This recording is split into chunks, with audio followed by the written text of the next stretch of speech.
Las noticias, protagonistas y tendencias del momento. César Miguel Rondón, en Conexión Radio. La voz que cuenta la historia mientras ocurre. Muy buenos días. 9:01 de la mañana de este jueves 27 de julio del año 2023. Y en este momento usted está en la sintonía de En Conexión Radio por Éxitos 107.1 FM, la emisora del sur de Miami, territorio Éxitos. Usted también nos puede escuchar en su teléfono celular con la aplicación Actualidad Media Group. Esa aplicación usted la puede descargar gratuitamente. Y si entra en www.exitos107.com, además de escucharnos, nos puede ver. Buenos días a todos los que, además de escucharnos, nos están viendo. Buenos días a Xavier Coca, Jesús Alberto Valero Moreno, en Táchira, Venezuela, Carlos Cuevas en Filadelfia, doña María Alicia Sifonte, siempre tan consecuente, nos saluda desde una nublada Caracas. Guillermo Lozada, Amparo Álvarez, está en Barquisimeto, Nancy Teresa Herrera en la Valencia del Rey, la Valencia venezolana, Alfredo Andarcia en México, Guillermo Triana en Humboldt, Texas. Gracias a todos, pues, por reportar la sintonía de En Conexión Radio. En Conexión Radio es una producción de Flor Alicia Anzola para Éxitos 107.1 FM. Con muy buenos días, Flor Alicia. ¿Con qué? No. Muy buenos días a todos. Sí, no oigo al Flor Alicia. No, yo no me oigo. No, este micrófono como que no estaba prendido. Sí, ahora sí. Ahora sí, con voz. Buenos días. Buenos días. Con voz y carácter. Exacto. Laura Rodríguez está en la producción general. Muy buenos días, Laura. Muy buenos días a todos. Si se asoman a Éxito 107, la pueden ver con una camisa muy colorida en el día de hoy. Tienes que ponerte al lado de César para que te puedan ver. Una camisa rockera. A ver, descríbela, César, para los que no están viendo. Con un corazón inmenso. Un corazón inmenso, color azul, a la rosado, derecha, no a la izquierda. tigresa. ¿Ah? Sí. Ajá. El mío compensa. ¿Ve? El mío lo compensa. Ay, papá. Ay, Dios. papá. En Madrid está Mariel Sofía Rodríguez en la producción informativa. Buenos días, Mariel Sofía.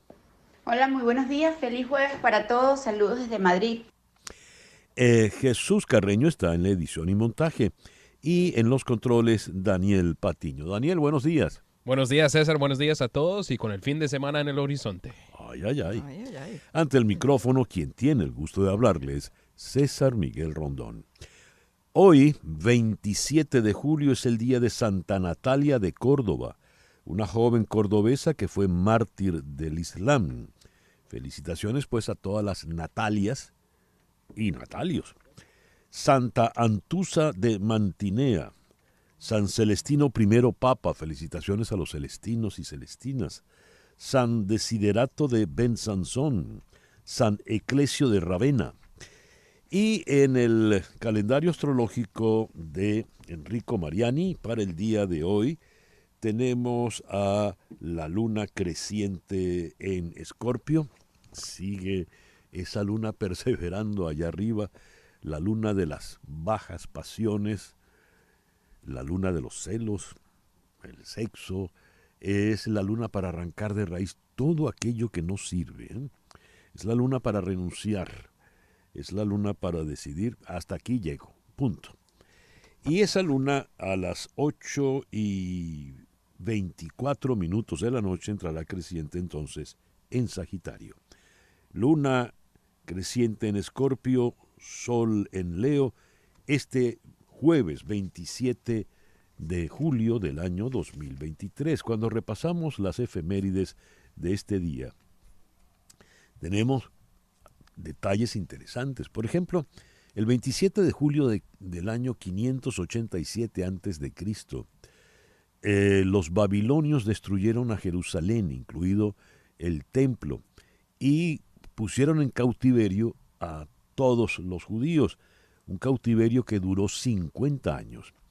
El 27 de julio del 604 de nuestra era, nació Fátima az-Zahra, de gran importancia en el islamismo porque era la hija del profeta Mahoma.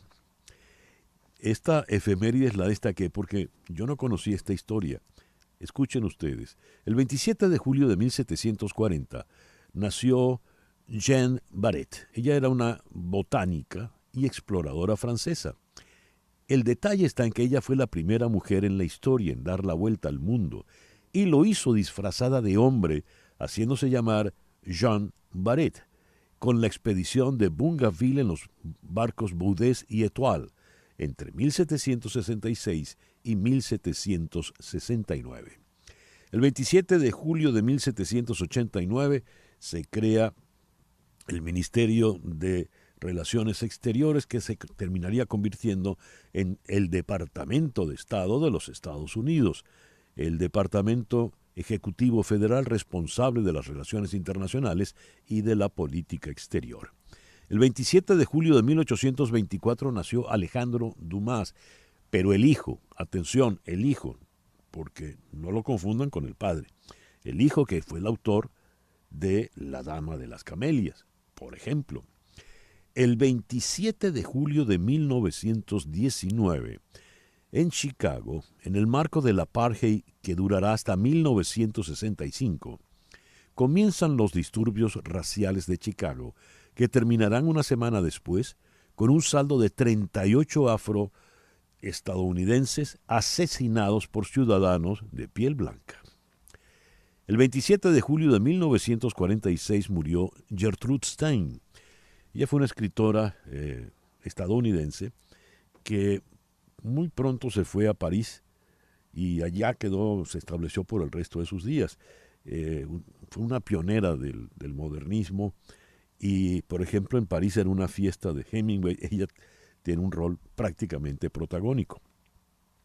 El 27 de julio de 1953 termina la guerra en Corea. Corea del Sur, apoyada por Estados Unidos, contra la República Popular Democrática de Corea, o Corea del Norte, apoyada en ese momento por la República Popular de China y la Unión Soviética. La guerra constituyó uno de los tempranos episodios de la Guerra Fría, con más de 3 millones de civiles y casi el 15% de la población del norte muerta. Constituye una de las guerras más sanguinarias de la historia. 27 de julio de 1974.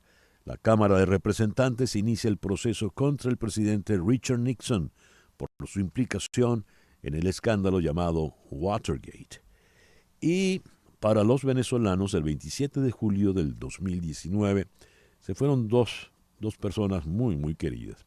Una, Carmen Victoria Pérez, una dama extraordinaria de la televisión, y nada menos que el maestro Carlos Cruz Diez. Todavía a ambos les tenemos muy, muy cerca en la memoria. El 27 de julio de 1867 nació el compositor español Enrique Granados. El 27 de julio de 1912 nació el ucraniano Igor Markevich. 27 de julio de 1939 nació Pepino Di Capri. Hacemos contacto ahora con Hani Martínez Ward, abogada especializada en accidentes de automóviles. Muy buenos días, Hani. Muy buenos días, muchísimas gracias. Y si usted entra en mis redes sociales, en Facebook y en Instagram, en cualquiera de los dos, en Hani Martínez Ward, Hani con J, J-A-N-Y, va a encontrar un post de un caso que acabamos de cerrar, un caso confidencial. No podemos hablar de muchos detalles, pero es un caso confidencial de más en exceso de $100 millones Dios. por un cliente de accidente. Es el caso más grande en los últimos 10 años en los Estados Unidos, en todas las firmas de accidentes. Por eso digo, si usted tiene un accidente si usted tiene un caso de inmigración, de familia, de bancarrota, a mí no me llame, esa no soy yo. Pero si tiene una de accidente, ahí ven los resultados de nuestras oficinas. Oye, pero extraordinario eso, Hani. Bueno, cuando se pueda. Es extraordinario y lamentablemente no podemos hablar porque es confidencial, obviamente Claro. también para proteger a la víctima de accidente, para protegerlos a ellos, ya que es una suma tan alta, Ujú. pero sí es un resultado notorio que ha estado por todas las revistas legales, obviamente, y ha hecho récord nacional aquí en los Estados Unidos. Una pregunta te tengo, Hani. Si una persona pide una compensación económica, después el seguro le va a costar más. Eso es una pregunta bien común. Hay una ley, aquí específicamente en la Florida, la ley codificada 620.8, que no permite que un seguro le suba a un cliente si fue la víctima de un accidente. El seguro solamente puede subir si fue el culpable del accidente, si le dieron puntos en la licencia, pero porque usted sea la víctima, el seguro no puede subirle y es declarado como mala fe en caso de que le suba y usted puede reportarlo a la Agencia de Seguro Nacional. Así que no le debe subir si usted es la víctima. Por eso es importante tener la información correcta porque hay muchas opiniones, pero eso es lo que indica la ley. El teléfono de Hani, 855-DOLOR-55, que equivale a 855-365-6755. ¿Algo más, Hani? No, yo quiero repetir el número una vez más para que la gente lo guarde en su teléfono celular.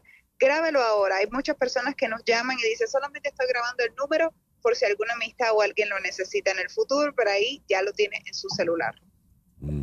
855-DOLOR-55. 855-DOLOR-55 de Hani Martínez Ward, abogada especializada en accidentes de automóviles. Gracias, Hani. Muchas gracias.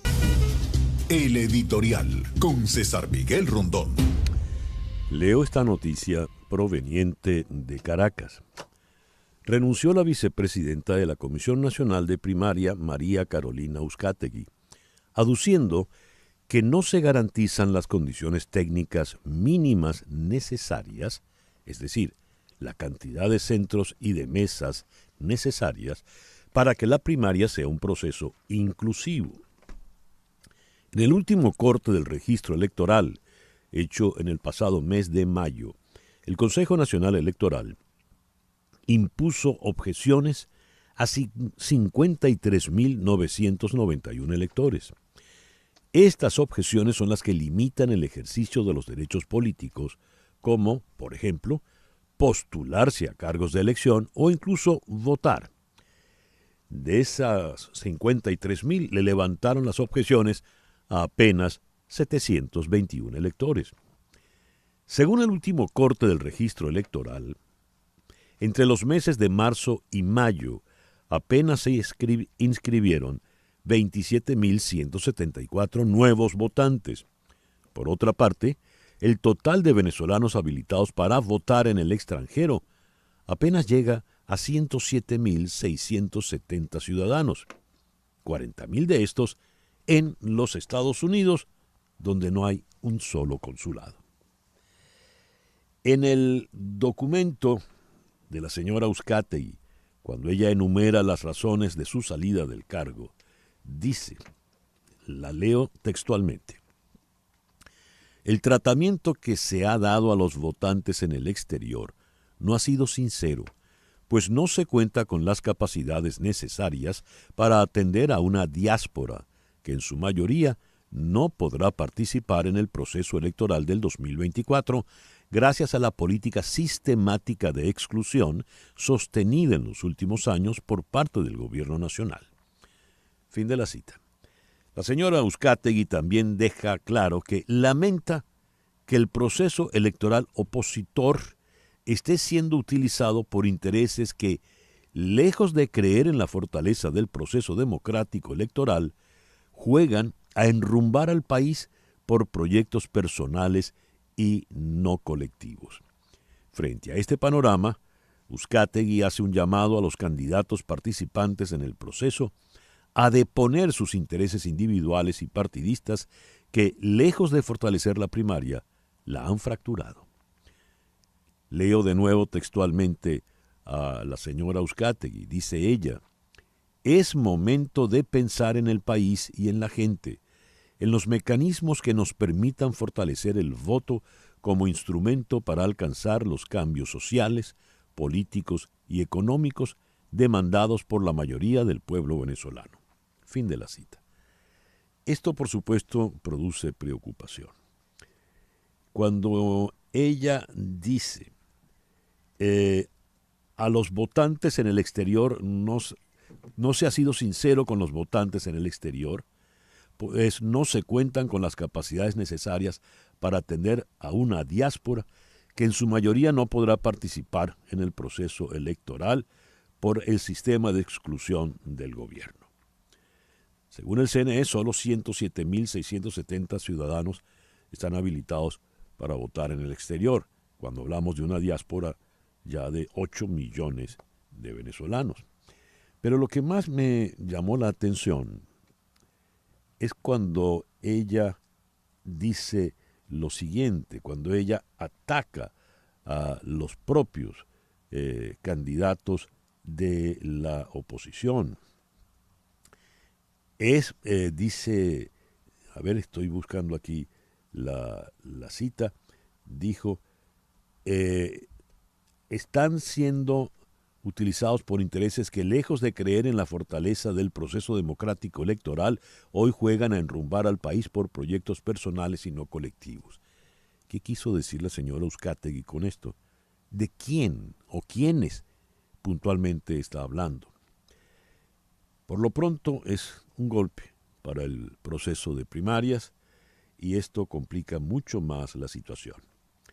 Los que por una u otra razón, lamentablemente, no estamos en Venezuela y nos duele y nos interesa el proceso político de nuestro país, pues quedamos, después de esta carta, agarrados de la brocha.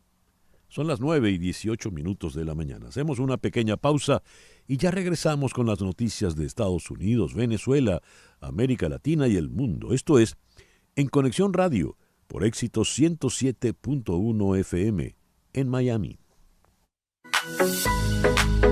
Continuamos en breve con César Miguel Rondón en Conexión Radio por Éxitos 107.1 FM. César Miguel Rondón está en Conexión Radio por Éxitos 107.1 FM. 9:21 de la mañana. Noticias de Estados Unidos con César Miguel Rondón en Conexión Radio. Washington. La Reserva Federal reanudó las subidas de los tipos de interés tras decidir una pausa en junio al aumentar las tasas 0.25 puntos porcentuales. De esta manera, los tipos pasan a situarse en una horquilla de entre el 5,25% y el 5,5%, alcanzando su máximo nivel desde 2001. Por su parte, el presidente de la Fed, Jerome Powell, dijo que todavía tomará tiempo ver los efectos de la política monetaria del Banco Central, especialmente sobre la inflación. Los equipos legales y políticos de Donald Trump se están preparando para la posibilidad de que el gran jurado federal vote sobre los cargos contra el expresidente hoy jueves, según 3 fuentes familiarizadas con el pensamiento de su círculo íntimo. Trump dijo el 18 de julio en su plataforma de redes sociales que se le notificó que es objeto de una investigación sobre los disturbios del 6 de enero y los esfuerzos para anular las elecciones del 2020. Rudolph Giuliani, el exalcalde de la ciudad de Nueva York, que se desempeñó como abogado externo del expresidente Donald Trump, reconoció ayer que hizo declaraciones falsas cuando afirmó que Ruby Freeman y Andrea Shea Moss, 2 trabajadoras electorales de Georgia, participaron en un fraude electoral durante las elecciones de 2020. Giuliani, quien está siendo demandado por difamación por las ahora extrabajadoras electorales, aún argumentó que estaba participando en un discurso protegido constitucionalmente cuando hizo las acusaciones. Michael Gottlieb, el abogado de las señoras Freeman y Moss, dijo que los reconocimientos de Giuliani son un gran hito en esta lucha por la justicia, aunque ciertos temas, incluidos los daños, aún deben ser decididos por el tribunal. La estipulación de Giuliani concede lo que siempre hemos sabido como cierto, dijo Gottlieb, que Ruby Freeman y Shane Moss desempeñaron honorablemente sus deberes cívicos en las elecciones presidenciales de 2020 en pleno cumplimiento de la ley, y las acusaciones de fraude electoral que él y el expresidente Trump hicieron contra ellas han sido falsas desde el primer día. Fin de la cita. Las dos fueron expuestas al público después de que se aparecieran en las imágenes de la cámara de seguridad del State Farm Arena en Atlanta, procesando las boletas. La campaña de Trump y Giuliani compartió un extracto de las imágenes afirmando falsamente que mostraban a Freeman y Moss participando en un plan de votación falso. Aunque los funcionarios electorales de Georgia refutaron las afirmaciones inexactas de los aliados de Trump, las señoras Moss y Freeman fueron objeto de acoso, amenazas violentas y racistas. Hoy Giuliani reconoce que lo que él dijo de ellas era mentira. Hunter Biden, el hijo del presidente, se declaró no culpable de delitos tributarios menores cuando un acuerdo con fiscales federales quedó sin efecto en un tribunal de Delaware. La decisión se produjo después de que la jueza Mary Ellen Noreika expresó dudas sobre ese pacto por el cual Biden aceptaba declararse culpable y admitir la posesión ilegal de armas y ordenó dejarlo en suspenso. El presidente Biden se reúne hoy con la primera ministra italiana Giorgia Meloni, bienvenida y elogiada por el gobierno de Estados Unidos por su fuerte respaldo a la iniciativa liderada por Estados Unidos para apoyar a Ucrania en su defensa de la invasión rusa. Son las 9:25 de la mañana. Lo que ocurre en Venezuela con César Miguel Rondón en Conexión Radio.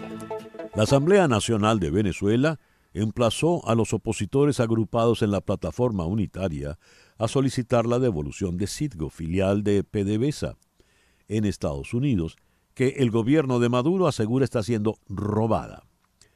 Señores de la derecha venezolana, candidatos que luchan por una botella medio vacía, llamada plataforma unitaria, por lo menos pidan disculpas. Quizás no podríamos aspirar a un acto de patriotismo y que soliciten lo que cabe, que la empresa Citgo pase a sus legítimos dueños. Esta es una cita textual, siempre provocadora, pugnaz, como es el estilo del presidente de la Asamblea, Jorge Rodríguez. Leo esto en La Voz de América. Hugo El Pollo Carvajal, a quien se le acusa de conspirar para importar más de 5 toneladas de cocaína, se declaró inocente ante un juez federal. Junto a él tenemos una lista de contribuyentes, de colaboradores del chavismo que están en manos de la justicia de Estados Unidos. Además de Carvajal, está el también general Cliver Alcalá, está la enfermera de Chávez y extesorera del país, Claudia Díaz Guillén, está su esposo, Adrián Velázquez Figueroa, el ex guardaespaldas de Chávez, Alex Saab, el empresario colombiano, Alejandro El Tuerto Andrade, militar guardaespaldas de Chávez y también extesorero de Estados Unidos, Francisco Illaramendi, experto en finanzas. La justicia norteamericana le condenó en 2015 a 156 meses de prisión, 13 años, por liderar un fraude piramidal conocido como esquema Ponzi. Y tenemos la noticia de la renuncia de María Carolina Uzcategui, quien era la vicepresidenta de la Comisión Nacional de Primarias. ¿Por qué renunció ella realmente? En la línea telefónica tenemos al periodista Eugenio Martínez. Eugenio, muy buenos días, gracias por atendernos. Buenos días, César, un gusto escucharte. ¿Por qué renuncia realmente la señora Uzcategui, Eugenio? Bueno, su renuncia va a dar mucho que hablar porque se le está dando una connotación más política que técnica. En todo caso, los argumentos que expone María Carolina Uzcategui para renunciar son de dos tipos, o son dos principalmente. El primero, que al día de hoy ya no se puede garantizar la cantidad de centros y la cantidad de mesas necesarias para que la primaria sea inclusiva. Y número 2, que al día de hoy no se puede garantizar un proceso de totalización que realmente sea pulcro y que termine, dando un resultado acorde con la expresión de las personas que acudan a la primaria. Esos son los dos argumentos básicos que ha esgrimido María Corina Uzcategui.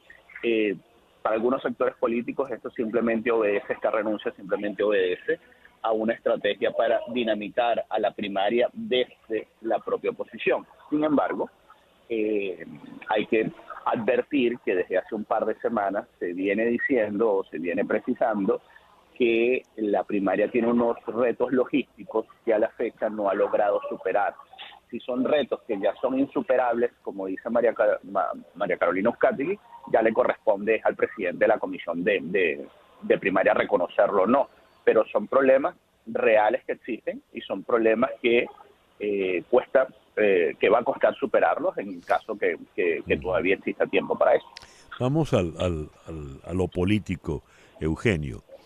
La señora Uzcategui dejó claro que lamenta que el proceso electoral opositor esté siendo utilizado por intereses que, lejos de creer en la fortaleza del proceso democrático electoral, juegan a enrumbar al país por proyectos personales y no colectivos.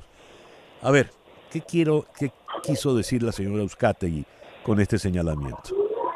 El problema es que no le pone nombre y apellido a esos sectores. Entonces, los sectores del G4, entendiendo G4 como Acción Democrática, Primero Justicia, Un Nuevo Tiempo y Voluntad Popular Venezuela, inmediatamente van a mirar a María Corina Machado con esa alusión. Y por otra parte, los sectores de María Corina seguramente van a mirar a Manuel Rosales directamente y a Enrique Capriles en segunda instancia como los destinatarios de esa frase. El problema acá es que lamentablemente la primaria se había concebido como un mecanismo para lograr la coordinación de las fuerzas opositoras. Yeah. Y ese objetivo ha quedado en segundo plano, porque al tener María Corina Machado la primera opción de triunfo, María Corina Machado está viendo la primaria como un proceso para relegitimar a toda la dirigencia opositora o para relegitimarse ella como la cabeza de la oposición. Eso ha cambiado el sentido de la primaria y lamentablemente la plataforma unitaria no ha logrado poner orden en lo que en el sentido de hacer la primaria. ¿Para qué se está haciendo la primaria? A ver,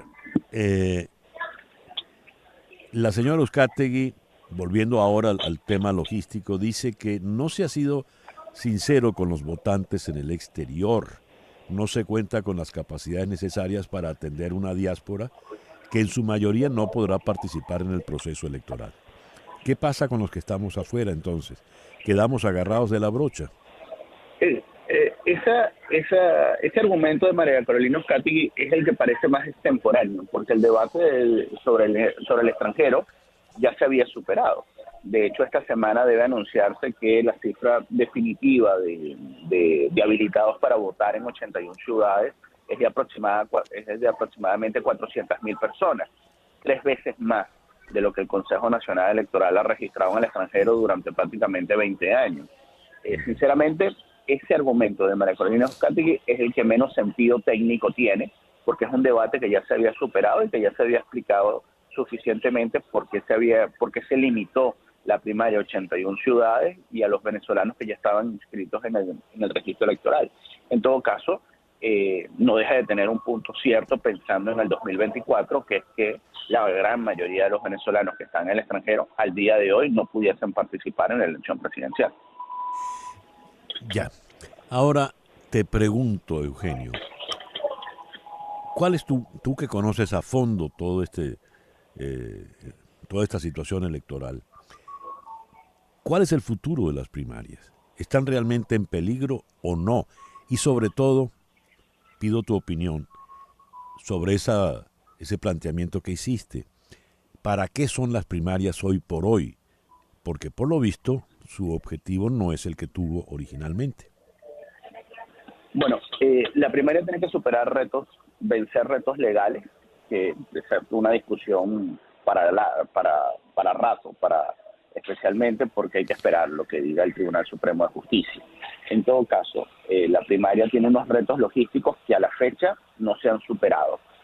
Cuando se anunció que no se iba a contar con el Consejo Nacional Electoral, sino que la primaria iba a ser autogestionada, la Comisión de Primaria se dio 6 semanas para tratar de encontrar 2.500 centros de votación que estén correctamente distribuidos por todo el país. Ese lapso de 6 semanas no ha culminado. Culmina la próxima semana, vale decir.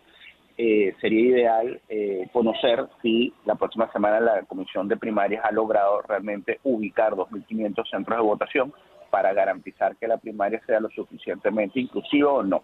Si no han logrado encontrar esos 2.500 centros y eso impacta con todo el proceso posterior de organización, como la nucleación de electores, impresión de cuadernos de votación, creo que habría que considerar posponer la primaria un par de semanas para poder cumplir con todos los requisitos logísticos. Lo peor que le puede pasar a la oposición es no hacer la primaria o hacerla repitiendo lo que fue la consulta popular del año 2020. Y ahí pasamos al sentido de la primaria.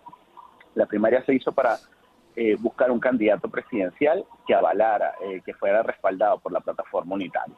Y así lo ha visto la plataforma unitaria. Sin embargo, quien tiene la primera opción de triunfo, que es María Corina Machado, no ve la primaria como un proceso para elegir un candidato o una candidata presidencial. Ve la primaria como un proceso para hacer borrón y cuenta nueva dentro del liderazgo opositor. Y ahí lo peligroso es no tanto que se relegitime al liderazgo opositor en la primaria, sino la visión que están exponiendo las personas cercanas, del círculo cercano a María Corina Machado, en donde parecen dar a entender que ellos no necesitan al resto de los dirigentes opositores para ganar en 2024. Ganar en 2024, independientemente de quién sea el candidato, va a requerir el concurso de todos los líderes y de todos los partidos de oposición.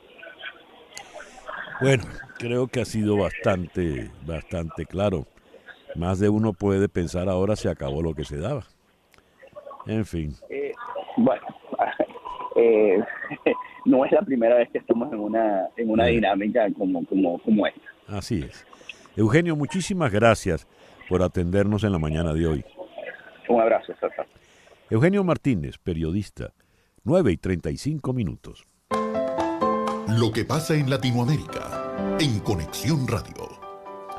Lima, una alianza partidaria integrada por el Fujimorismo, otros grupos de derecha y el autodenominado Partido Marxista Perú Libre, alcanzó la presidencia del Congreso peruano para el período 2023-2024 y situó al legislador Alejandro Soto en la primera posición de la sucesión constitucional de la jefatura del Estado, en caso de que la presidenta Boluarte dimita o sea destituida. La lista presidida por Soto, integrante del partido derechista Alianza por el Progreso, se impuso a la liderada por el también centroderechista Luis Aragón de Acción Popular, tras recibir 77 votos a favor frente a 39 para su rival, además de 4 en blanco y 8 nulos. La presidenta del Tribunal Supremo Electoral de Guatemala, Irma Palencia, denunció ante la Organización de Estados Americanos los allanamientos que ha sufrido su institución por parte de la Fiscalía guatemalteca, que tachó de arbitrarios e injustificables.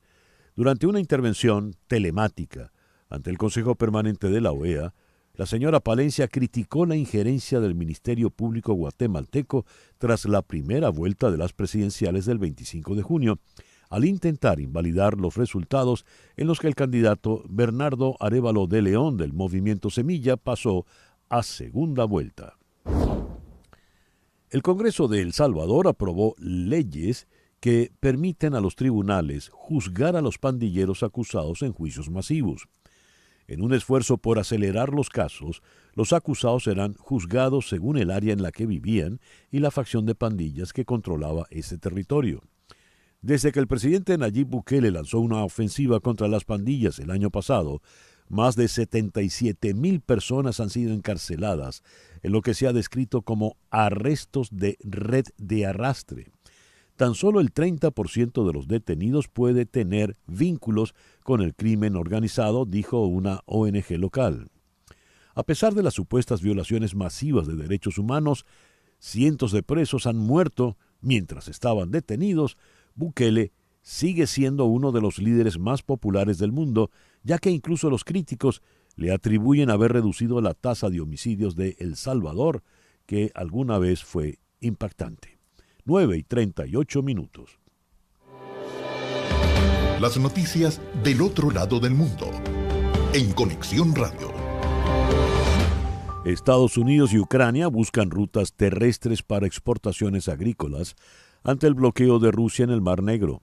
John Kirby, portavoz del Consejo de Seguridad estadounidense, reconoció que Washington y Kiev están trabajando con sus aliados tras la retirada de Moscú del acuerdo de granos. Según reconoció el funcionario norteamericano, el transporte terrestre no es tan eficiente y la mejor forma de exportar mercancías es a través de vías marítimas, pero estamos trabajando para ver qué podemos hacer, dijo Kirby. El alto comisionado de Naciones Unidas para los Derechos Humanos, Volker Turk, instó al gobierno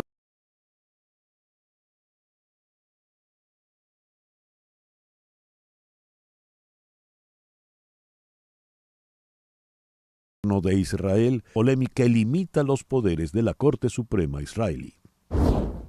Siguiendo en Israel, el ministro ultraderechista Ben Gvir visita la explanada de las mezquitas para pedir el dominio de Israel. Dijo el extremista Gvir: este es el lugar más importante para el pueblo de Israel, donde tenemos que volver y mostrar nuestro dominio.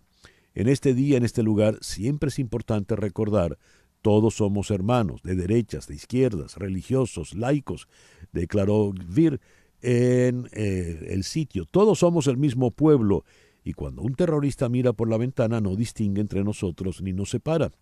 La unidad es importante, el amor a Israel es importante. Fin de la cita. El detalle está en que esto lo dice en la explanada de las mezquitas.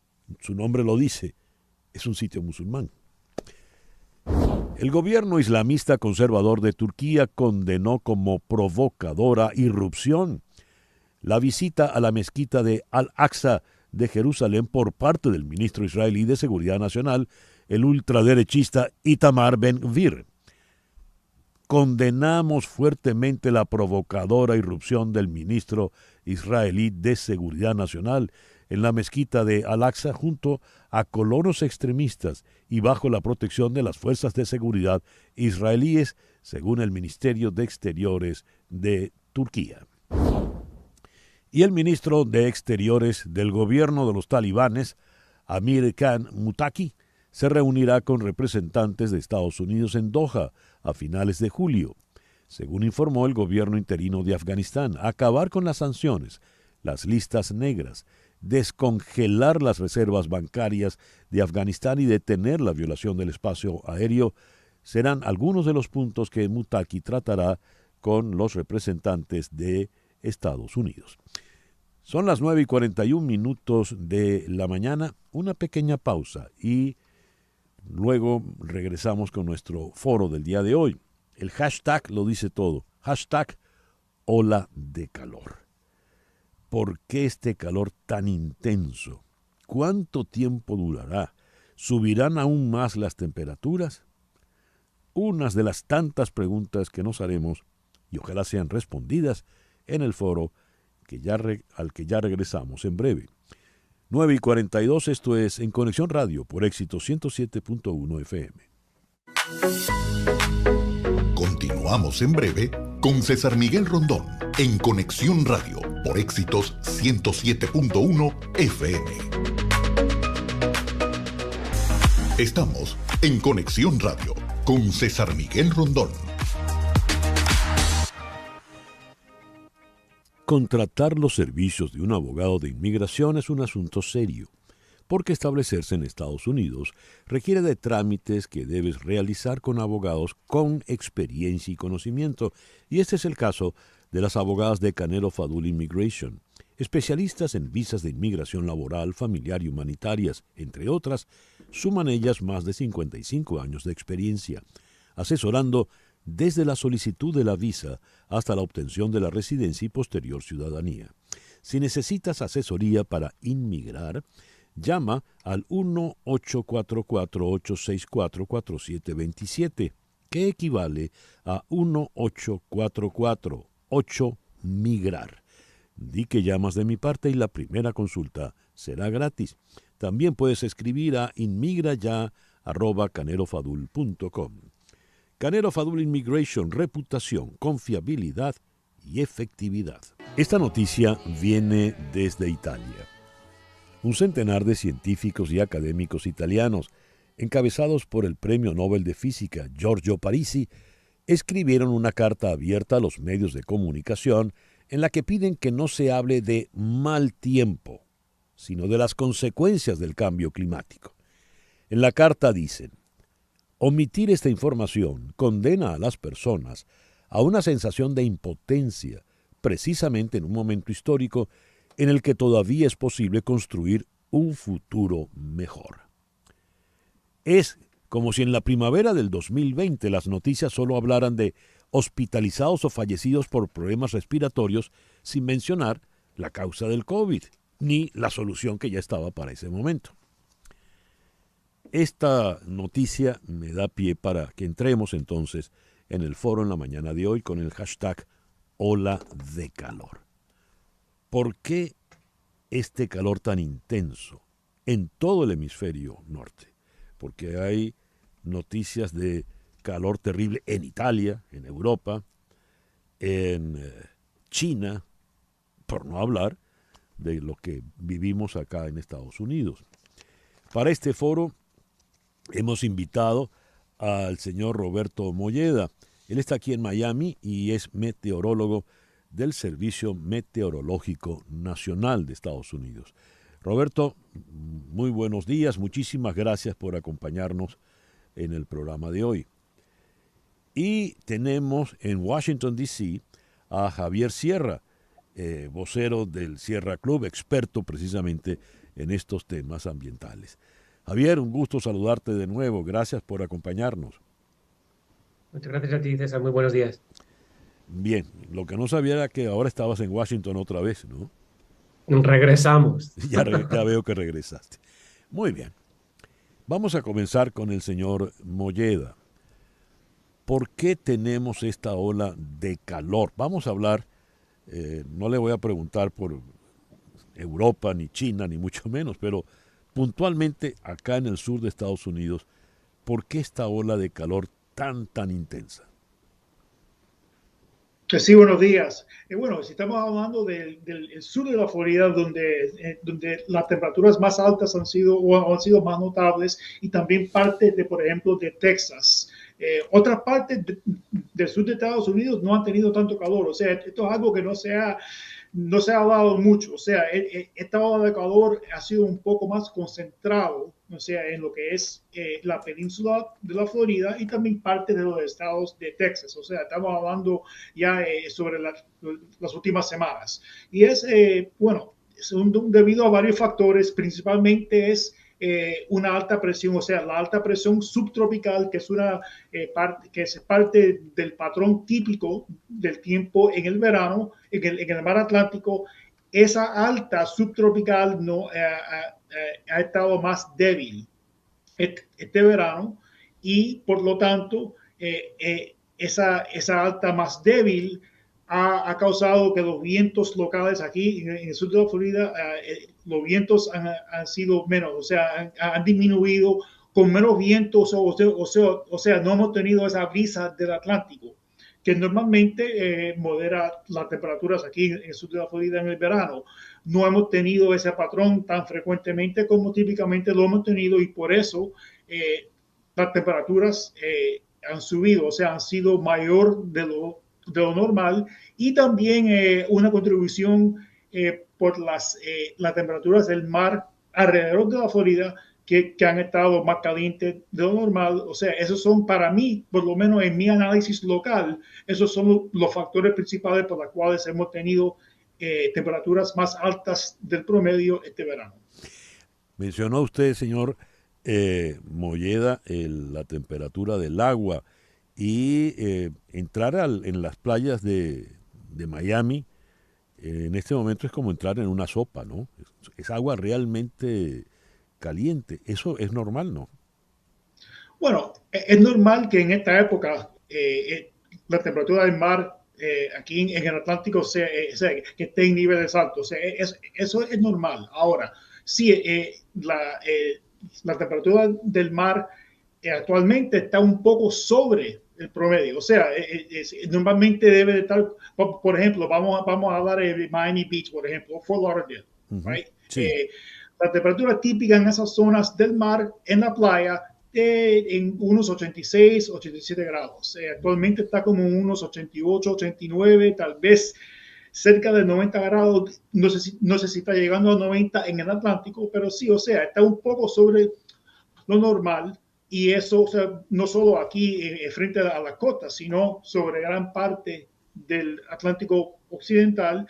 Y esos son uno de los factores. Es uno de los factores que está provocando o está causando que las temperaturas del aire sur de la Florida estén sobre lo normal.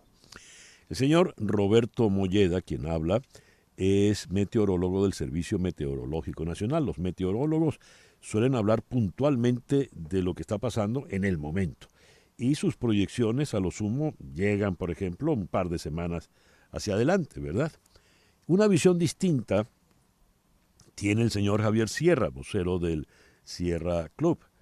La respuesta que me la estoy sospechando que le puedo hacer a Javier es: ¿por qué esta ola de calor tan intensa? Y a ti sí te puedo preguntar, en todo el hemisferio norte del planeta. Javier. Bueno, César, en primer lugar, precisar que ya no estoy con el Sierra Club y estoy hablando desde mi propio personal punto de vista. Mira, yo creo que es muy relevante un estudio muy reciente de hace unos días nada más, del World Weather Attribution, que indica que sin la crisis climática y el efecto del ser humano en la atmósfera, estas olas de calor serían prácticamente imposibles. En condiciones normales, digamos que hace unas décadas, este calor extremo ocurriría una vez cada 250 años. Y en las terribles olas de calor que castigan el hemisferio norte serían imposibles. La ciencia lleva décadas diciéndonos y advirtiéndonos que esto iba a ocurrir. Cuanto más nos aproximamos al punto de no retorno de una atmósfera en caos permanente, más rápidamente avanzamos hacia ese desastre global. Al mismo tiempo, cuanto más invertimos en la energía limpia y renovable y más deprisa abandonamos la energía sucia como el petróleo, como el gas, como el carbón, más rápidamente avanzaremos hacia el fin de los combustibles sucios y que son realmente los causantes de esta tragedia. Dijiste, Javier, en condiciones normales estas olas tan intensas deberían ocurrir cada 250 años. ¿Fue así? Sí. Bueno, de hecho, todos estos fenómenos, sobre todo los últimos 2 o 3 años que estamos viendo estas olas de calor, yo me encontraba en España en el pasado verano. Tuvimos una ola de calor que duró prácticamente 2 meses, que se interrumpió por un par de días que llovió, pero 2 meses de temperaturas de 40, 42 grados, totalmente inusual. Pero esto no solamente estaba ocurriendo en Madrid, estaba ocurriendo en toda España, en Portugal, en Grecia, en Italia, prácticamente en todo el sur de Europa. Fue la sequía más grave de la historia de Europa en 650 años. Pero estamos viendo que esto también está, como muy bien decías tú antes, esto está ocurriendo también en Asia, está ocurriendo en Irán, Sí. está ocurriendo en la India, en Pakistán, etcétera, etcétera, etcétera. Esto es algo global. Nunca antes habíamos tenido tantas cúpulas de calor como la que ahora mismo engloba el sur de Estados Unidos, tantas al mismo tiempo en el mundo. Hay una explicación, se llama la crisis climática. Llevamos, como digo, décadas advirtiendo que esto iba a ocurrir, cada vez está peor y peor. Tenemos que abandonar el uso de combustibles fósiles de una vez por todas para evitar que este verano sea el más fresco del resto de nuestras vidas. Uy, fuerte frase. Hablaba Javier Sierra desde Washington. Le pregunto al señor Roberto Molleda lo siguiente. El señor Sierra recién dijo que tuvieron en el verano pasado 2 meses continuos de un calor muy intenso en España, que fue aliviado unos días por lluvias, porque llovió y eso refrescó. Acá en Miami estamos teniendo unas lluvias muy, muy intensas, muy, muy fuertes, prácticamente a diario, pero el calor no baja. Más bien crece la humedad y el calor se siente cada vez más opresivo. ¿Por qué, señor Molleda? Bueno, estamos hablando de los últimos 2 días.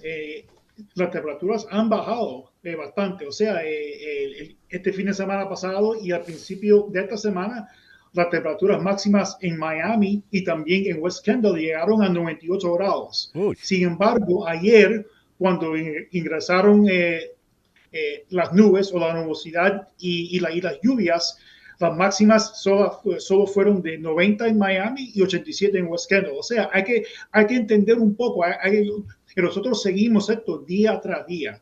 Y sí, hemos observado como es propio, con ese incremento en humedad, en nubosidad, sí, eso reduce las temperaturas. Ahora sí, vamos a tener niveles de humedad bastante altas. Eso es común en el verano aquí en el sur de la Florida, eso siempre ha sido así.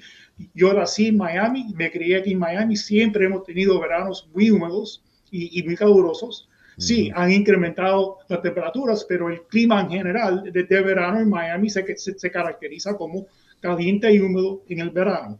Ahora, siempre cuando entra humedad y entra lluvia, las temperaturas bajan. Eso es parte de la ciencia de meteorología. Ahora, se espera para este fin de semana que esta nubosidad se remite un poco, quiere decir que vamos a tener un poco más de sol y las temperaturas de acuerdo van a empezar nuevamente a subir. O sea, posiblemente llegando a rango de los 90 a 95 grados ya para este fin de semana. Bueno, ya tomaremos las previsiones. Son las 9:58 de la mañana. Vamos a hacer una pequeña pausa comercial y luego regresamos con este interesantísimo foro #Ola de Calor con Roberto Molleda, meteorólogo del Servicio Meteorológico Nacional aquí en Miami, y Javier Sierra, experto precisamente en estos temas ambientales en la ciudad de Washington. 9:59, Capicúa. Una pequeña pausa y ya regresamos en Conexión Radio por Éxito 107.1 FM en Miami. En un momento regresamos con César Miguel Rondón en Conexión Radio por Éxitos 107.1 FM. Sintonizas a César Miguel Rondón en Conexión Radio por Éxitos 107.1 FM. Son las 10:02 de la mañana. ¿Buscas la mejor carne en vara del sur de la Florida? En Nando Grill la carne en vara es hecha a la leña, conservando así toda la jugosidad y todos los sabores que evocan los llanos venezolanos y los llanos colombianos, con los más exquisitos contornos para acompañar las más deliciosas carnes. Y viernes, sábados y domingos, música en vivo, joropo llanero, arpa, cuatro y maracas. Visítanos en nuestras sedes en Westchester, Doral y Homestead. Nando Grill, donde el sabor del llano se siente. Las noticias de este momento en Conexión Radio. ¿Qué noticias tenemos en este momento, Flor Alicia? Bueno, César Miguel, Google, Microsoft, OpenAI y Anthropic lanzaron un grupo para investigar y controlar nuevos sistemas de inteligencia artificial. Se llama el Frontier Model Forum. Incluye solo a aquellas empresas que fabrican inteligencia artificial que superan las capacidades actualmente presentes en los modelos de lenguaje existente más avanzados, lo que sugiere que se va a centrar en los riesgos potenciales de las inteligencias artificiales futuras, en lugar de, y eso es lo que se le critica, de las preocupaciones actuales como los derechos de autor y la privacidad. Interesante. Tenías allí unos datos, entraste en AccuWeather a revisar la temperatura en este momento aquí en Miami. Y aquí en AccuWeather dice que tenemos 83 grados Fahrenheit, que se sienten como 103 grados Fahrenheit, pero cuando se buscan los conversores, nosotros que vivimos en Venezuela, vivíamos en Venezuela, trabajamos con Celsius. Toda América Latina. En toda América Latina, pues esa sensación de 103 grados Fahrenheit es 39.4 grados centígrados o Celsius. Eso es 40 bastante, eso es como grados. tener fiebre, César. 40 grados, sí, es tener fiebre. Bien, con este dato, gracias Flor Alicia, regresamos a nuestro foro en la mañana de hoy, hashtag ola de calor. Esto ha de tener un impacto en la vida de las personas, no solo en la vida de las personas, en la biología, en la fauna. Por ejemplo, estas temperaturas tan altas del agua, ¿de qué manera afectan la vida marina? Afectan, por ejemplo, los corales. Aquí, ya que estamos hablando del sur de la Florida. Le pregunto esto al señor meteorólogo Roberto Molleda. Roberto, por favor.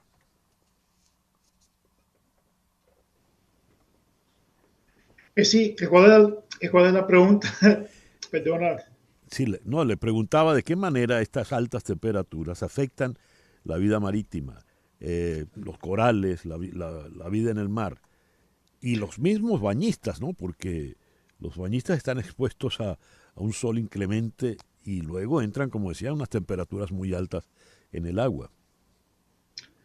Bueno, como meteorólogo no soy experto en lo que pasa en el océano, eso más bien un oceanógrafo es lo que puede explicar con más precisión cómo afecta estas temperaturas altas a la vida marítima. Ahora, sí puedo comentar un poco sobre estas temperaturas que se registraron en la bahía de la Florida, o sea, que se registró una temperatura hasta de 101 grados en la superficie del mar. O sea, no fue el mar, sino una laguna que está en la bahía de la Florida. O sea, estas temperaturas altas que se registraron en los Cayos es más bien en la bahía de la Florida y en algunas lagunas que tienen poca profundidad y también tienen fondos oscuros. O sea, actúan en gran manera como si fuera una superficie de tierra, o sea, no es representativo de la temperatura del mar abierto. Por ejemplo, hablamos anteriormente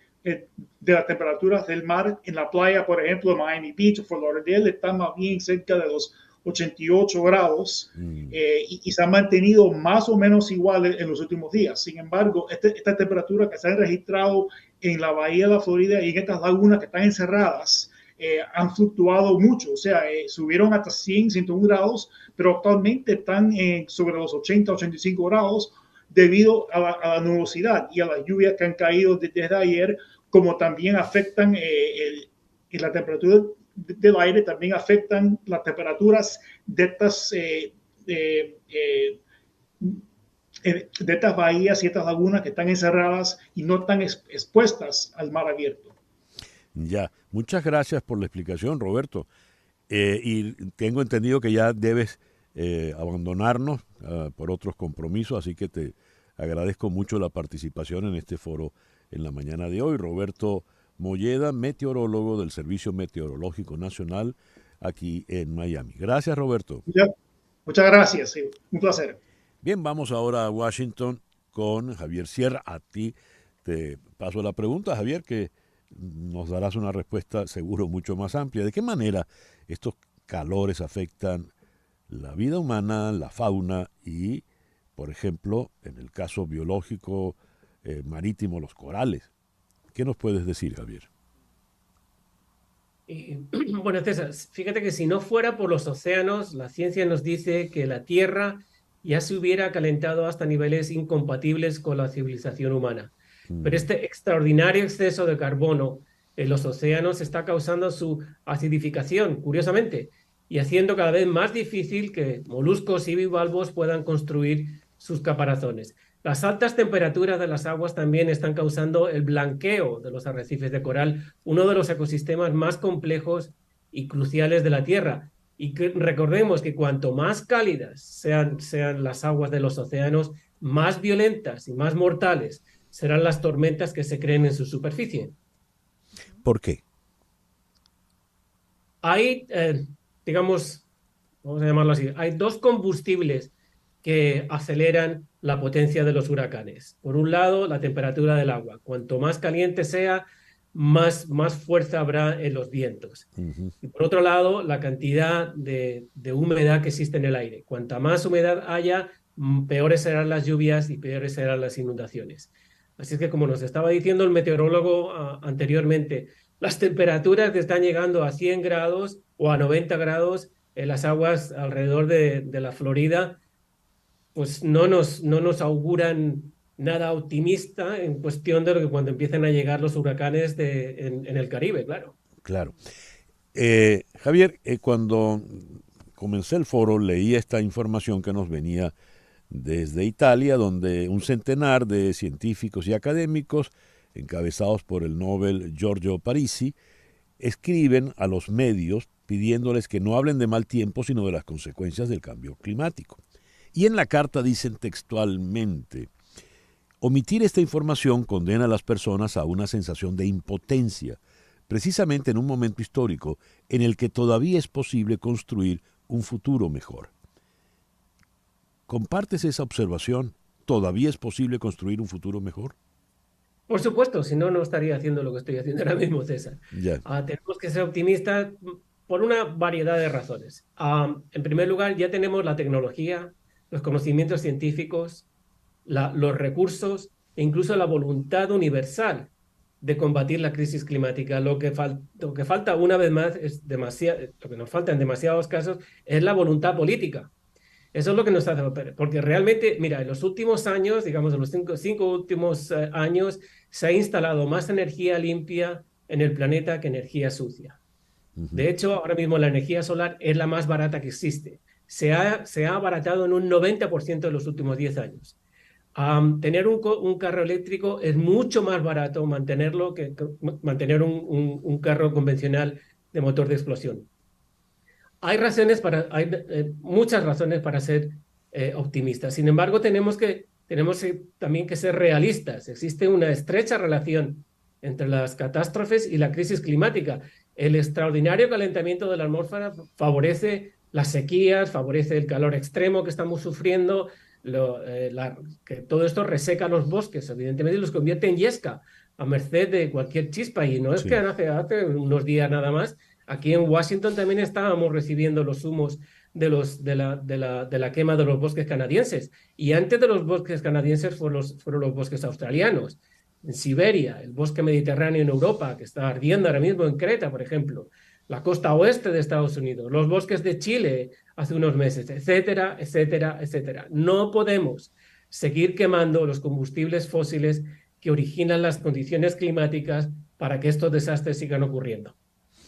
Dijiste una frase muy fuerte: hay que trabajar para que este no sea el verano más frío de nuestros días, de lo que nos resta por vivir.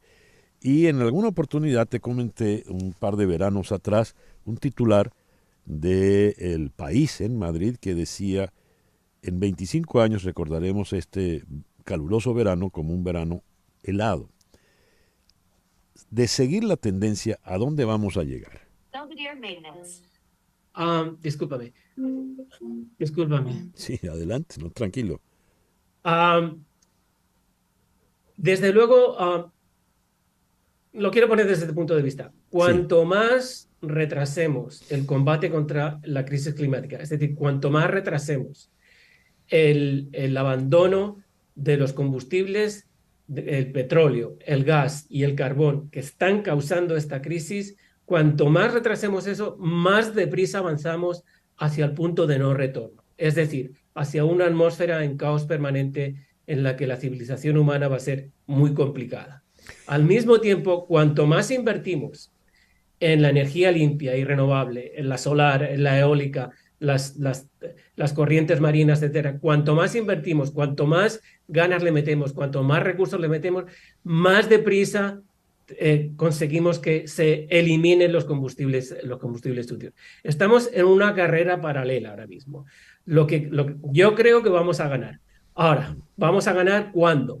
va a ser demasiado tarde para ganar. De eso depende de todos nosotros. Depende de todos nosotros exigir responsabilidades a nuestros políticos y hacerles esta pregunta. ¿Está usted de parte de una industria de energía sucia, cuyo plan comercial incluye la destrucción de la atmósfera, o está usted de parte de la energía limpia y renovable que haga el futuro de nuestros hijos y nuestros nietos algo próspero y algo esperanzador? A ver, ha señalado a los políticos en 3 oportunidades en estos minutos, Javier. ¿Por qué los políticos? ¿Por qué los políticos? Porque hay intereses creados. De hecho, ahora mismo aquí en Washington, César, un partido político, uno de los 2 únicos partidos políticos que realmente cortan el bacalao, como dicen en mi pueblo, aquí en Estados Unidos, el Partido Republicano es un partido negacionista. Ellos niegan la ciencia climática, dicen que no hay ningún problema, que después de todo esto lo que estamos haciendo es que estar un poquito más calientes, ¿no? Entonces, ¿qué es lo que ocurre? Pues que la industria petrolera, la industria de gas, la industria carbonera, tiene al Partido Republicano en el bolsillo de atrás. Gracias a sus donaciones, el Partido Republicano puede seguir siendo competitivo. Entonces, tenemos un enorme problema, porque este es el país que más puede hacer por el combate contra la crisis climática, pero al mismo tiempo la mitad del Congreso es negacionista. Ya, creo que esa respuesta ha dejado muy claro el panorama. Recuerdo que en su oportunidad el presidente Trump, a propósito de los incendios en California, dijo que no se habían barrido las hojas o algo parecido, ¿no? A ver, sí, ibas a decir algo. No, te iba a decir lo que acabas de decir ahora mismo. Ya, se nos ha acabado el tiempo y se nos ha acabado la paciencia para escuchar a los necios. Ahora tenemos que escuchar a la ciencia. Mira, creo que es algo muy importante. La primera que descubrió esta catástrofe planetaria, la primera que lo predijo, fue la misma industria de combustibles fósiles. Sus científicos hace más de 50 años ya, estamos hablando de la década de los 50, casi de los 40 del siglo pasado, predijeron los efectos de la quema de sus productos en la atmósfera de la que todos dependemos. Y desde entonces han invertido cientos de millones de dólares en, primero, esconder sus propias conclusiones y más tarde en desprestigiar al resto de la comunidad científica cuando llegaron a las mismas conclusiones. Es imperativo que reduzcamos el uso de estos combustibles sucios en un 45% para el año 2030 y por completo para el año 2050. Nos estamos jugando el futuro de nuestra especie, César. Te iba a preguntar por el punto de no retorno. ¿Sería entonces 2050 o antes? El punto de no retorno no creo que esté en el calendario. El punto de no retorno está si aumentamos la temperatura de la atmósfera en más de 2 grados centígrados. Y ya estamos en 1,25. Yeah. Si pasa lo ideal es que no pase de 1,5, pero si pasa de 2 grados, tú imagínate cómo estamos. Las olas de calor que estabas relatando tú al principio, y solamente hemos calentado la atmósfera 1,25 desde mediados del siglo XIX, que fue cuando comenzó la revolución industrial, y empezamos a echar todos estos gases de calentamiento global en la atmósfera. Tenemos que impedir absolutamente llegar a los 2 grados de calentamiento e idealmente que no pase de 1,5. Ya. Bueno, Javier, te agradezco inmensamente que nos hayas atendido y nos hayas compartido en el programa de hoy. Gracias a ti, César. Qué pena tener que traer tan malas noticias, pero también hemos dicho que hay varias buenas noticias por ahí, ¿verdad? No, y has dicho que eres optimista en medio de todas esas malas noticias, que es la actitud correcta, ¿no? Muy bien. Bueno, muchas gracias de nuevo, César. Gracias a ti. Javier Sierra, experto en estos temas ambientales, climáticos, nos habló desde la ciudad de Washington. Son las 10:19. En TVV Network vamos a ir a la calle mañana, viernes 28 de julio. Esto será desde las 7 de la mañana y hasta la 1 de la tarde en el City Place Doral. Allí estarán Carlos Acosta, Gladys Rodríguez, Karen Martelo, Verónica Raskin, Alejandra Pombo y ¿quién te habla? Habrá premios, rifas, regalaremos entradas para la celebración de la herencia venezolana en el juego del sábado en el Loan Depot Park, Marlins versus Tigres de Detroit, y voy a llevar 3 ejemplares del libro de la salsa que voy a firmar. Se lo ofreceremos a los 3 primeros que lleguen y lo pidan. ¿Vale? Entonces eso es mañana viernes desde las 7 y hasta la 1 de la tarde. City Place Doral, TVV en la calle. 10 y 20 minutos de la mañana, una pequeña pausa y ya regresamos en Conexión Radio por Éxito 107.1 FM en Miami. Continuamos en breve con César Miguel Rondón en Conexión Radio por Éxitos 107.1 FM. Son las 10 y 23 minutos de la mañana. Leo que México afirma que la migración hacia Estados Unidos bajó 50% tras el final del Título 42. Tras una reunión trilateral con delegaciones de Estados Unidos y Canadá, la canciller mexicana Alicia Bárcena expuso que los encuentros irregulares de migrantes en la frontera de México con Estados Unidos cayeron 50% entre mayo y junio.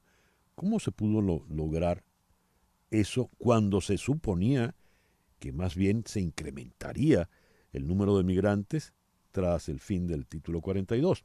Vamos a Ciudad de México. Allí está la periodista Verónica Méndez. Verónica, muy buenos días. Gracias por atendernos. ¿Qué tal, César? Muy buenos días. Qué gusto saludarte desde la Ciudad de México. A la orden. A ver, ¿cómo se logró esa reducción a la mitad del número de migrantes de México a Estados Unidos, según la canciller Bárcena? Pues mira, luego de esta reunión, luego de este encuentro que se tuvo entre autoridades de Estados Unidos, de Canadá y México, una reunión para abordar temas de seguridad, pero también salieron a relucir asuntos relativos a la migración, es que la canciller estrenándose, porque se está estrenando la canciller Alicia Bárcena, porque hay que recordar que el anterior canciller, Marcelo Ebrard, dimitió al cargo, pidió licencia para dedicarse a cuestiones electorales. Ella dijo que la migración ha bajado, ha disminuido en virtud del fin del Título 42, aunque no precisó cuáles fueron los mecanismos que se utilizaron o que influyeron para esta disminución migratoria. Ella aseguró que son menos los mexicanos los que buscan ir ahora a Estados Unidos a partir del fin del Título 42 y por ello dio esas cifras que en el último mes han disminuido. Tras el fin del Título 42, ha disminuido la migración hacia Estados Unidos en un 50%. Pero hablando del tema de migración, César, lo que tiene a México muy enfurecido, lo que tiene a este país con mucho enojo hacia Estados Unidos, es el llamado muro acuático que levantó el gobierno de Texas, o más bien que colocó a lo largo del río Bravo. Sí, la las boyas. canciller ha revelado que México envió ya 2 notas diplomáticas, ha enviado ya 2 manifestaciones de inconformidad por este muro acuático que colocó el gobierno de Texas, y tiene razón, estas boyas que se colocaron a lo largo del río Bravo, estas boyas flotantes para evitar que los migrantes atraviesen el río Bravo. Pero ¿sabes qué? Dijo ayer la canciller que haciendo un estudio, estas boyas son una violación a la soberanía de México porque están colocadas del lado mexicano. Dice que de estos 305 metros, 230 están del lado de México. Por eso ha enviado estas 2 notas diplomáticas, dejando en claro que se está violando el Tratado de 1944 y el Tratado de 1970, porque se está invadiendo la parte del río que le corresponde a México, y por eso para el gobierno de nuestro país esto es una violación a la soberanía. Apoyó la decisión del gobierno de Estados Unidos de ir en contra del gobernador de Texas, Greg Abbott, por instalar estas boyas y alambres. Y es que fíjate que el tema de la migración, ayer la canciller lo centró en este punto, porque no solo son boyas, son alambres, son enredaderas de alambre con púas, con clavos que han colocado en el río Bravo, pero dice la canciller que revisando este proyecto o este muro acuático que le han puesto aquí en México, están invadiendo la parte del río Bravo que le corresponde a nuestro país, César. El detalle está, Verónica, en que esa fila de boyas, ese muro acuático, como lo defines, ha sido protestado también acá en Estados Unidos. De hecho, el Departamento de Justicia está demandando al estado de Texas por ello. Pero bueno, ya veremos en qué ocurre. El gobernador de Texas, el señor Abbott, es particularmente tosudo. Ya veremos. Verónica, muchas gracias por atendernos en el día de hoy. Ahora sí me gustó tu frase, tosudo. Gracias, un fuerte abrazo. Verónica Méndez desde Ciudad de México. Son las 10:28 de la mañana y recibo en el estudio a una dama muy, muy querida y muy distinguida, hoy vestida, caramba, puro azul, pero además festiva, deportiva, juvenil. Ella es nada menos que nuestra muy querida la doctora Michelle Canero, abogada de inmigración. Michelle, bienvenida a tu programa. Gracias. Michelle, vamos a hablar hoy de naturalización, examen de ciudadanía y exenciones. ¿Qué es la naturalización? Cuando un residente americano se convierte en ciudadano, tiene que hacer un proceso de ciudadanía que se llama la naturalización. Ese proceso se inicia con una planilla N400 y se culmina con una entrevista y después un juramento. Uh-huh. Esa planilla N400, ¿qué contiene? ¿Qué le piden allí? Bueno, uno tiene que probar que es elegible para la ciudadanía. Hay varias formas, pero lo más típico es que hayas mantenido residencia permanente en los Estados Unidos con domicilio y presencia física durante 5 años. Tienes que mostrar que durante esos 5 años también tenías buen carácter moral y demostrar que pagaste tus taxes. Después de eso, obviamente, existen otras clasificaciones. Por ejemplo, si eres un hijo menor de una persona que se convierte ciudadana, te conviertes ciudadano automático, y también puedes hacer naturalización en 3 años si estás casado con un ciudadano americano durante los 3 años de tu residencia. Entonces, es un camino más corto. El carácter moral, ¿cómo lo voy a demostrar? Bueno, es una ausencia de delitos y convicciones, es más. Entonces son cosas como que si tienes hijos, que hayas pagado el child support, si tienes tus declaraciones de impuestos al día, y asegurar que puedas demostrar que no has tenido ningún arresto ni delito. DUIs pueden ser problemáticos. Te iba a preguntar por el DUI. DUI es driving under influence. Es decir, si usted tuvo un inconveniente porque estaba manejando ebrio o en otro estado de intoxicación y le detienen, eso va a ser un inconveniente a la hora de la... Sí, y depende de qué fue la resolución del caso. Hay que analizar eso con un abogado. A veces hay situaciones en la cual les recomendamos a los clientes esperar unos años más para que el evento caiga fuera de los 5 años. No garantiza aprobación, pero por lo menos no estás, no se están enfocando en ese elemento durante los 5 años. Dijiste un examen. ¿Qué te preguntan en el examen? ¿Qué debo saber? Bueno, ¿Cómo me preparo? Hay 2 partes del examen. Lo bueno es que hay muchos recursos en la página web de inmigración, donde hay materiales en español e inglés para estudiar la parte del examen cívico. Ahí van a preguntarte sobre la historia de los Estados Unidos, los gobernadores de tu estado, varios aspectos del gobierno. Y hay materiales para estudiar. La otra parte es el estudio para la parte de inglés. Hay una parte de inglés escrita y otra oral, pero ahorita anunciaron la semana pasada que van a ampliar un poco el examen para hacerlo un poco más difícil, la parte conversacional en inglés. Entonces, ahorita las personas cuyo inglés es limitado, que han podido pasar los exámenes como están escritos ahora, van a tener más dificultad porque va a haber una parte más involucrada de conversación en inglés para pasar el examen.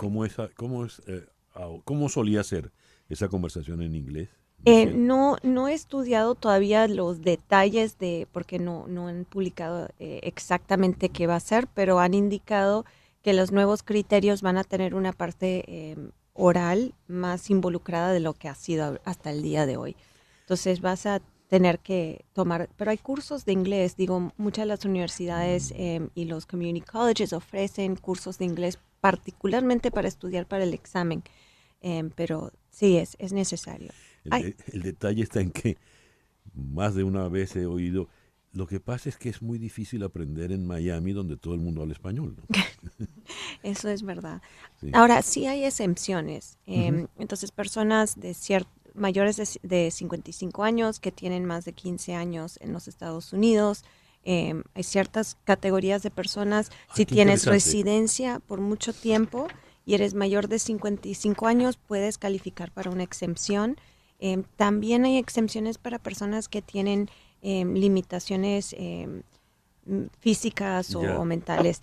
Y esas exenciones se tienen que aplicar, hay una planilla particular para aplicarla y tienen que estar acompañados por evidencia médica para apoyar el argumento de la exención. Eso es algo que un abogado que se especializa en esos temas le puede asesorar a uno. Tú, por ejemplo. Yo, por ejemplo. Muy bien.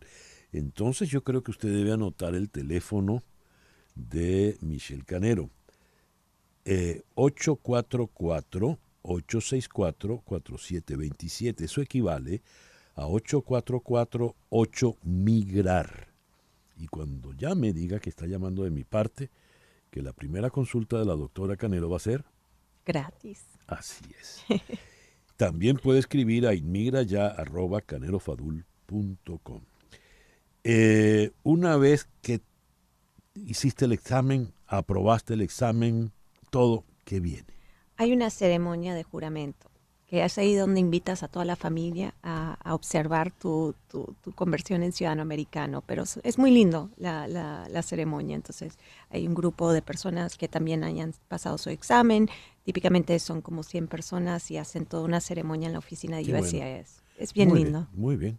Allí celebraremos con usted después de que llame a Michelle Canero. Le repito, 844-8-MIGRAR, que equivale a 844-864-4727. Mil gracias, Michelle, por visitarnos. No, gracias a ustedes por invitarme.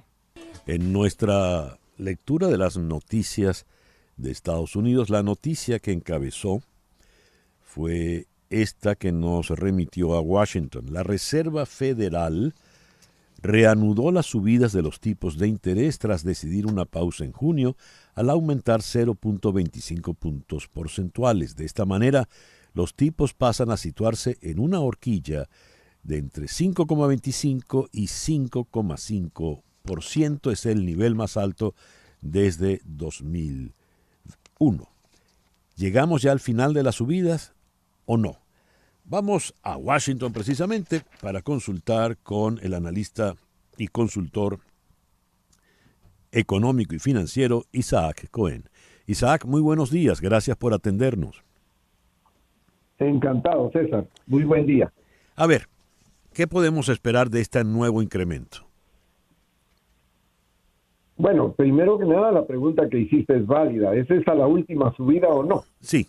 Yo creo que el presidente de la Reserva Federal respondió ayer a esa pregunta diciendo depende de los datos. O sea, van a estar muy vigilantes, pero definitivamente han llegado a un punto, pues el punto más alto en 22 años, como lo dijiste. Y eso indica que si las circunstancias lo permiten, probablemente vamos a empezar a ver una sostenida baja de la inflación, lo cual va a permitir que la Reserva Federal deje de apretar la política monetaria, haciendo más caro el dinero y reduciendo la demanda. Yo creo que esa es la perspectiva en este momento, pero sí es la gran pregunta, si van a parar o no. Pero ha remitido la inflación, ciertamente, ¿no? Con esta serie de subidas. Efectivamente, sí, el índice de precios al consumidor bajó el mes pasado, a 3% desde el año pasado. O sea, eso significa de que sí, estábamos en más o menos 9% el año pasado, y eso es una baja considerable. Ahora, lo interesante es que cuando se le quitan los combustibles y los alimentos a ese índice, la inflación se va para arriba. Eso significa que en otros productos han subido más. Y estamos viendo ahora un alza del precio del petróleo, alrededor de $80 por barril, lo cual se va a reflejar inmediatamente en el costo de la gasolina y en el costo de los combustibles, lo cual podría empujar el índice otra vez para arriba. Esos son los datos que ellos están vigilando. Isaac, a ver, me llama la atención lo siguiente. Si sacamos alimentos y combustible, que son gastos inevitables, gastos cotidianos, la inflación sube. ¿Por qué los otros bienes que compramos no han bajado? Bueno, ahí es donde están las dificultades que se presentan, porque en otros sectores, por ejemplo, la vivienda había bajado, pero ha vuelto a subir. Ya. El petróleo es muy interesante por observarlo, porque el petróleo se vino para abajo. Estábamos pagando $5 por el galón de gasolina el año pasado en el verano. Sí. En este verano estamos en alrededor de 3.50. O sea, fue una baja importante. Sí. Entonces, los otros sectores, los servicios sobre todo, no han bajado. El costo del transporte, por ejemplo, todavía no ha bajado.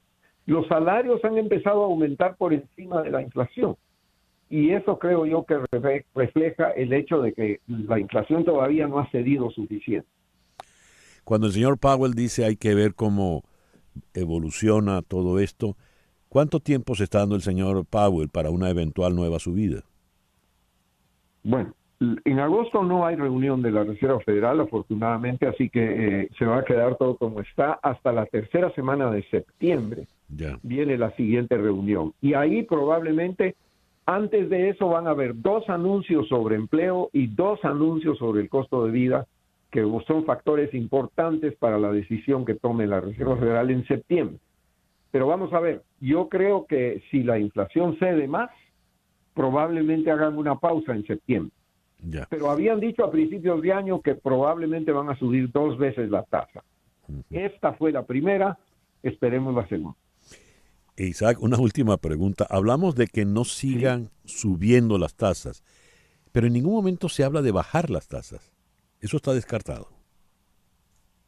Todavía no. Lo que pasa es que mientras los precios sigan subiendo, claro, la Reserva Federal no puede ceder. Porque el problema de la política monetaria es que estas alzas tienen un impacto con un rezago. El impacto no es inmediato. Y entonces hay que esperar el efecto de la tasa que se hizo, el alza que se hizo en esta oportunidad, hay que esperar el efecto posteriormente. Entonces, y la Reserva Federal yo creo que se deja abierta la puerta para no generar falsas expectativas, porque la inflación también es una cuestión psicológica. Si uno sabe que los precios van a subir mañana, compra hoy. Y eso aumenta la demanda. Entonces es muy importante que las expectativas funcionen de una manera que no alimenten la inflación. Ya. Isaac, muchísimas gracias por estos minutos en la mañana de hoy. Un placer, como siempre, César. Isaac Cohen, analista y consultor económico y financiero desde Washington. 10:42 de la mañana, una pequeña pausa y ya regresamos en Conexión Radio por Éxito 107.1 FM en Miami. Una pausa y regresamos con César Miguel Rondón en Conexión Radio. Recién se cumplieron 50 y tantos años del estreno de la cantata criolla del maestro Antonio Esteves. Y la cantata criolla es la musicalización del poema de Alberto Barbelo Torrealba, donde Florentino contrapuntea nada menos que con el diablo. Y el contrapunteo llanero es un estilo musical magnífico, donde un cantante le reta a otro y tiene que ir en rimas, y el otro le responde. ¿Y sabe dónde usted puede ver este contrapunteo llanero? en Nando Grill. No solo comer, sino también disfrutar de buena música. En la línea telefónica, don Fernando Mendoza. Nando, muy Saludos, buenos días. César. ¿Cómo estás? Saludos para ti y para toda tu audiencia. Buenos días. Eso es correcto. El contrapunteo llanero, para los que no son venezolanos, es como una tiradera que se lanza entre dos personas, a veces hasta puede ser más, de un tema como tal que puede estar digamos, en la mesa hablando, o de algo improvisado que va saliendo, y bueno, es una especie de música que se va haciendo de esa manera. Y es magnífico. Y eso lo vamos a tener esta semana en Nando Grill. Vamos a tener a Miguelito Díaz, es uno de los cantantes referencia ahorita de Venezuela, y a Vito Di Frisco, grandes cantantes y grandes contrapunteadores de nuestra música. ¿Y quién va a poner el tema? ¿Lo pone el público? Bueno, el tema lo pone el público o el tema sale al momento. Vamos a ver qué se presenta al frente de los ojos de ellos y de ahí puede salir el tema. Porque allí es donde hay que improvisar.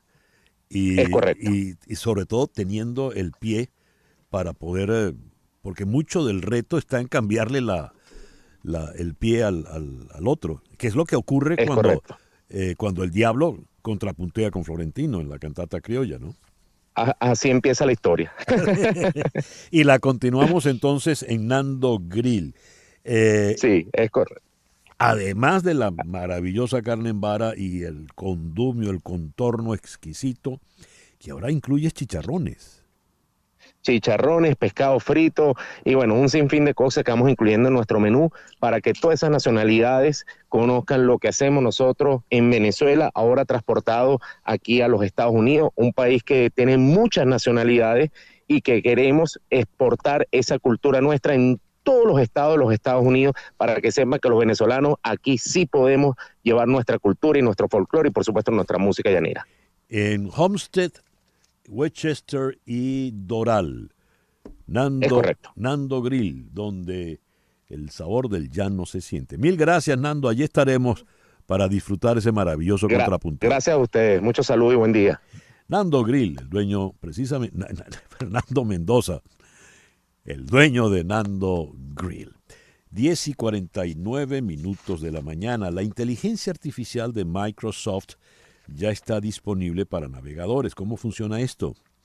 Vamos a preguntarle a alguien que realmente sabe de estos asuntos. El profesor Robinson Rivas Suárez es el director de la Escuela de Computación de la Universidad Central de Venezuela. Robinson, muy buenos días. Gracias por atendernos. Buenos días. Gracias a ti, César Miguel, por la oportunidad. A ver, ¿qué significa esto de que la inteligencia artificial Microsoft está disponible en navegadores? Bueno, ahora sí, de verdad, cambiaste el pie del tema. Mira, ya para muchísimas personas, para millones de personas, ya se ha hecho cultura popular ver el famoso ChatGPT y algunas otras herramientas parecidas, donde tú entiendes una interfaz, haces preguntas y la inteligencia artificial te da una respuesta más o menos certera. Uno de los cambios interesantes es que eso se puede utilizar en casi cualquier contexto, es decir, en cualquier contexto donde tú necesites buscar información, la puedes hacer en forma de una pregunta. Y el contexto obvio donde hacemos eso todos los días es en los buscadores, en los navegadores. Sí. Cuando tú entras en Google, en Bing o en Yahoo, en el que tú utilizas, tú le preguntas, por ejemplo, ¿cuáles son los mejores restaurantes de Caracas? Por ejemplo, o ¿qué espectáculos hay hoy en Miami? Y él te va a buscar los sitios web y te va a referenciar los sitios web que hagan match, que estén con esa pregunta que tú acabas de hacer, pero te va a dar los sitios web. Lo que acaban de incorporar, lo que están incorporando pues las empresas tecnológicas ahora, es que cuando tú haces una búsqueda, lo puedes hacer en forma de chat. Y entonces en lugar de buscar y que te dé una respuesta de 5 sitios, tú le puedes decir qué recomendaciones tienes hoy para hacer alguna actividad cultural esta noche en Miami. Y entonces él te va a responder como te responde ChatGPT. Bueno, hoy podrías ir a esto, si te gusta el cine podrías ir a ver tal sitio. Te va a responder en esa forma conversacional y además te va a referenciar de dónde está sacando la información. Entonces es un paso más allá súper interesante, que va más allá de simplemente decirte dónde están los sitios y que tú tengas que ir sitio por sitio a ver qué hay en la cartelera. Lo que está haciendo el navegador es haciendo esa interpretación por ti y luego dándote un resumen de la información. La frase es elocuente, buscando la información por ti. Cada vez la inteligencia artificial va a hacer más cosas por mí. Ese es el reto, ¿no? Bueno, viéndolo de forma simplista, sí. Va a hacer más cosas por ti. Pero en realidad es lo mismo que nos ocurrió con cualquier herramienta. En los años 40 hubo una revolución con las calculadoras porque iban a hacer que los niños no pensaran. Y por Dios, ya el avance tecnológico no se ha detenido, ¿no? Entonces, sí, efectivamente, te va a facilitar algunas cosas, pero te hace más eficiente, más productivo, porque es una herramienta. Te voy a dar un ejemplo. Si yo hice una búsqueda en el navegador de Microsoft, y le pregunté por qué César Miguel Rondón es considerado uno de los periodistas más influyentes de Venezuela. Y entonces él me dice, César es considerado uno de los periodistas debido a su trayectoria en el periodismo y su ahínco en defensa de la libertad de expresión. Es un escritor, periodista, locutor, publicista y presentador de radio y televisión venezolano, que ha trabajado en diferentes medios de comunicación y ha sido galardonado con varios premios. Eso me lo dijo la inteligencia artificial, pero además me dice dónde saca la información. Puedes buscar en Wikipedia, en Venezuela Press, El País y varios otros sitios más. Entonces, si yo lo hago así, ya yo tengo una respuesta que quizás es más certero de lo que yo quiero conseguir. Y no solamente me da una lista de sitios donde yo tengo que ir uno por uno, buscar la información y luego yo hacer el compendio. Desde luego, ese compendio puede no ser preciso, puede no ser certero. Cuando son cosas muy generales, como la que yo le acabo de preguntar, la respuesta es bastante buena. Pero si yo quiero hacer algo más específico, digamos que yo soy ingeniero y yo quiero preguntar cuál es el elemento estructural que me conviene para un piso de tal tipo, es obvio que mi experiencia como ingeniero es la que va dirigiendo las preguntas que yo lo voy haciendo para refinar lo que yo quiero conseguir. Pero siempre me va a dar de dónde está sacando información. Eso es bien importante.